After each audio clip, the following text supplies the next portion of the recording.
So earlier on, you touched on barriers, some of the barriers that affect trading across borders.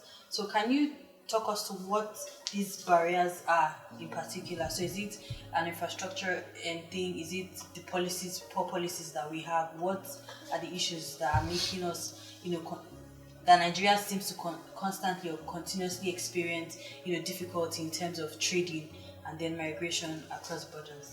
Is it tariff barriers and non-tariff barriers? If you want to go from one country to the other, you pay a tariff.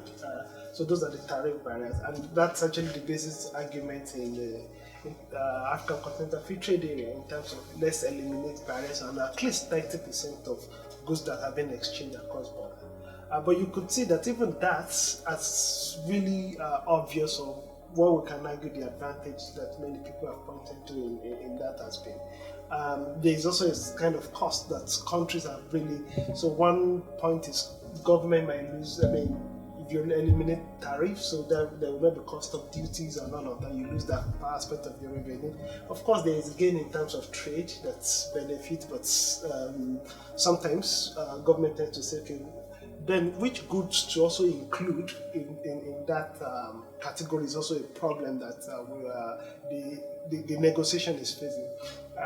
One important point of contestation is rule of origin.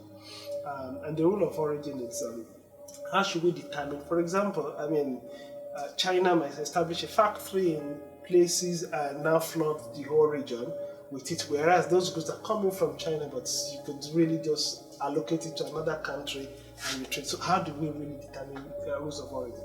Those are one aspect of the barrier, and those actually have to do with tariff barriers, and that's part of the negotiation that countries are making in order to agree on a template that can work for everyone and we can start trading. But I think there is also non-tariff barriers in terms of there are a lot of differences. Infrastructure is big. There is a kind of rules and regulations that authorities can impose on goods come in terms of, it could be in terms of quality assurance or standardization. Sometimes those could be too high barrier for people to actually that can distract trade from taking place. So we have all sorts of barriers, infrastructure, and all these other custom inefficiency, ports part of it. In fact, port is a major issue in Nigeria because when you want to export something and it delays in the port, that's a major barrier to trade. But even when it's coming to the country, before you get it, it's also so all of those barriers are things that we tend to think about in the trade economy in terms of what can really facilitate trade.